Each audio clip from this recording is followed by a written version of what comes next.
चलिए भूगोल प्रश्न है आपका पाठ 1 प्रकृति एवं विषय क्षेत्र का ऑब्जेक्टिव। रुको और जाओ निश्चयवाद का दूसरा नाम क्या है? क्या है? नव निश्चयवाद।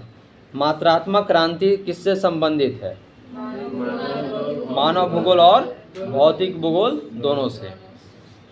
यानी कि मानव भूगोल का मतलब हो गया सजीव से और भौतिक भूगोल का मतलब हो गया निर्जीव से। तो निर्जीव और सजीव दोनों से मतलब है।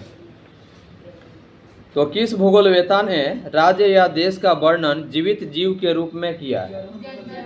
कहाँ? जर्मन भूगोलवेता। कौन? जर्मन भूगोलवेता। प्रश्न है मानव भूगोल मानव समाज और धरातल के बीच संबंधों का संश्लेषित अध्ययन है। मानव भूगोल की यह परिभाषा किसने दी है? किसने दी है? पॉल विडाल डी ला ब्लास ने। प्रश्न है भौगोलिक पर्यावरण तथा मानवीय क्रियाकलापों के पारस्परिक संबंधों का अध्ययन ही मानव भूगोल का विषय है। यह किसने कहा है? कौन? एल्सवर्थ हंटिंगटन ने कहा है। कौन सा मार्ग मानव भूगोल से संबंधित नहीं है? नई खोज। यह नई खोज जो है ना, यह मानव भूगोल से संबंधित नहीं है। प्रकृति और मानव के बीच पारस्परिक क्रिया का सबसे महत्वपूर्ण कारक कौन है? क्या है? समझबूझ। कौन मानव की मूल आवश्यकता से संबंधित नहीं है? परिवहन। कौन विद्वान मानव भूगोल से संबंधित नहीं है? ऑप्शन है सैंपल, रेडजेल, बर्टेड रसेल। क्या होगा उत्तर इसका? उत्तर होगा बर्टेड रसेल। क्वेश्चन है किस भूगोलवेता ने एक नई संकल्पना प्रस्तुत की जो दो विचारों पर्यावरणीय निश्चयवाद तथा संभववाद के मध्य मार्ग को परिलक्षित करता है? कौन? टेलर। ठीक है। मनुष्य प्रकृति का दास है, यह किस दर्शन की धारणा है? क्या है? नियतिवाद। निम्नांकित में कौन सामाजिक भूगोल की उपशाखा है? कौन है? चिकित्सा भूगोल। प्रश्न है निम्न पुस्तकों में कौन हम्बोल्ट द्वारा लिखित है? कौन? कासमास। ठीक है। निम्नलिखित में कौन मानव भूगोल से संबंधित नहीं है? समुद्र विज्ञान। ठीक है। अगला है फैब्रे संबंधित है किससे? संभववाद से। संभववाद की अवधारणा में किस घटक को महत्वपूर्ण माना गया है? मानवीय घटक को। प्रश्न है नियतिवाद संकल्पना में किस घटक को महत्वपूर्ण माना गया है? किसको? प्राकृतिक घटक और मानवीय घटक दोनों को। ठीक है। निम्नलिखित में कौन सा एक मानव भूगोल से संबंधित नहीं है? कौन? मात्रात्मक क्रांति। नव निश्चयवाद के प्रवर्तक कौन है? कौन है? टेलर। ठीक है। किसने कहा मानव प्रकृति का दास है? Elon sample. मानव भूगोल का जनक किसे कहा जाता है? किसको? रेटजेल को। किसको? रेटजेल को।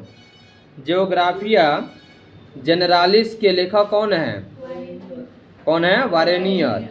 एंथ्रोपोजियोग्राफी नामक पुस्तक के लेखक कौन है? कौन है? रेटजेल।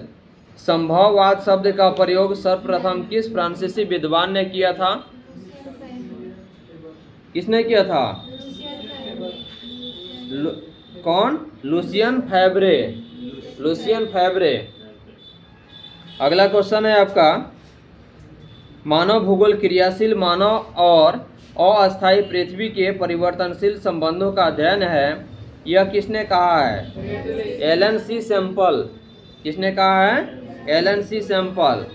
निम्नलिखित में से कौन सा एक भौगोलिक सूचना का स्रोत नहीं है? चंद्रमा से चट्टानी पदार्थों के नमूने। ठीक है। अगला क्वेश्चन है निम्नलिखित कथनों में से कौन सा एक भूगोल का वर्णन नहीं करता? कौन? दैर्घ्यता पर आश्रित। ठीक है। आधुनिक मानव भूगोल के जनक कौन है? आधुनिक मानव भूगोल के जनक कौन है? Friedrich Ratzel. ठीक है। नियतिवाद के विचारक कौन थे? ई कांट, हम्बोल्ट और रीटर। ठीक है, ये सभी जो थे यह नियतिवाद के विचारक थे। ठीक है, अगला है क्वेश्चन, भूगोल का जनक किसे माना जाता है? किसको? यूनान को। ठीक है, हाँ, यूनान को भूगोल का जनक माना जाता है। रुको और जाओ निश्चयवाद की संकल्पना किसने दी? किसने? टेलर ने। ठीक है, क्वेश्चन है, व्यवहारिक भूगोल, राजनैतिक भूगोल, आर्थिक भूगोल अथवा सामाजिक भूगोल कौन से भूगोल के उपक्षेत्र हैं?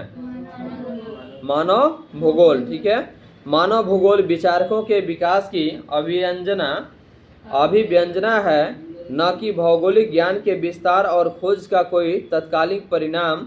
यह किसने परिभाषा दी? कौन?